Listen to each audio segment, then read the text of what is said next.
اعوذ باللہ من الشیطان الرجیم بسم اللہ الرحمن الرحیم۔ دوستو السلام علیکم۔ نیکسٹ اسلامک نالج پر خوش آمدید۔ چابی کہاں ہے؟ تین نوجوان ملک سے باہر سفر پر جاتے ہیں اور وہاں ایک ایسی عمارت میں ٹھہرتے ہیں جو 75 منزلہ ہے۔ ان کو 75ویں منزل پر کمرہ ملتا ہے۔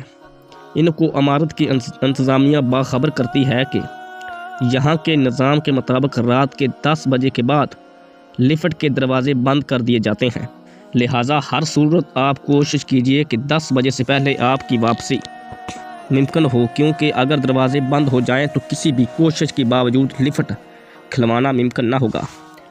پہلے دن وہ تینوں سیر و سیاحت کیے نکلتے ہیں تو رات 10 بجے سے پہلے واپس لوٹ آتے ہیں، مگر دوسرے دن وہ لیٹ ہو جاتے ہیں۔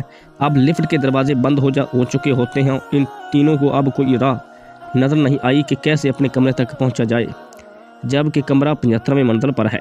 تینوں نے فیصلہ کیا کہ سیڑھیوں کے علاوہ کوئی دوسرا راستہ تو نہیں ہے، یہاں سے ہی جانا پڑے گا۔ ان میں سے ایک نے کہا، میرے پاس ایک تجویز ہے، یہ سیڑھیاں ایسے چڑھتے ہوئے ہم سب تھک جائیں گے۔ ایسا کرتے ہیں کہ اس طویل راستے میں ہم باری باری ایک دوسرے کو قصے سناتے ہوئے چلتے ہیں۔ 25ویں منزل تک میں کچھ قصے سناؤں گا، اس کے بعد باقی 25 منزل تک دوسرا ساتھی قصے سنائے گا اور پھر آخری 25 منزل تیسرا ساتھی۔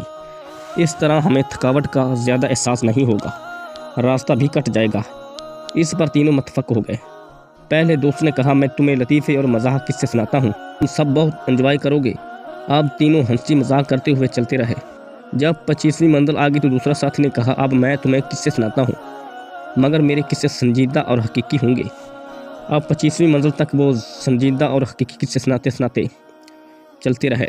جب 50ویں منزل تک پہنچے تو تیسرے ساتھی نے کہا، اب میں تم لوگوں کو کچھ غمگین اور دکھ بھرے قصے سناتا ہوں، جس پر پھر سب متفق ہو گئے اور غم بھرے قصے سنتے ہوئے باقی منزلیں بھی طے کرتے رہے۔ تینوں تھک کر جب دروازے تک پہنچے تو تیسرے ساتھی نے کہا، میری زندگی کا سب سے بڑا غم بھرا قصہ یہ ہے کہ ہم کمرے کی چابی نیچے سگبالیہ پر ہی چھوڑ آئے ہیں۔ یہ سن کر تینوں پر غشی طاری ہو گئی۔ اگر دیکھا جائے تو ہم لوگ بھی اپنی زندگی کے 25 سال ہنسی مذاق، کھیل کود اور لہو لعب میں گزار دیتے ہیں، پھر باقی کے 25 سال شادی، بچے، رزق کی تلاش، نوکری جیسی سنجیدہ زندگی میں پھنسے رہتے ہیں۔ اور جب اپنی زندگی کے 50 سال مکمل کر چکے ہوتے ہیں تو زندگی کے باقی آخری سال بڑھاپے کی مشکلات، بیماریوں، ہاسپٹل کے چکر، بچوں کے غم اور ایسے ہی ہزار مصیبتوں کے ساتھ گزارتے ہیں، یہاں تک کہ جب موت کے دروازے پر پہنچتے ہیں تو ہمیں یاد آتا ہے کہ چابی تو ہم ساتھ لانا ہی بھول گئے۔ رب کی رضامندی کی چابی، جس کے بغیر یہ سارا سفر ہی بامعنی اور پچھتاوے بھرا ہوگا۔ اس لیے اس سے پہلے کہ آپ موت کے دروازے تک پہنچیں، اپنی چابی حاصل کر لیں۔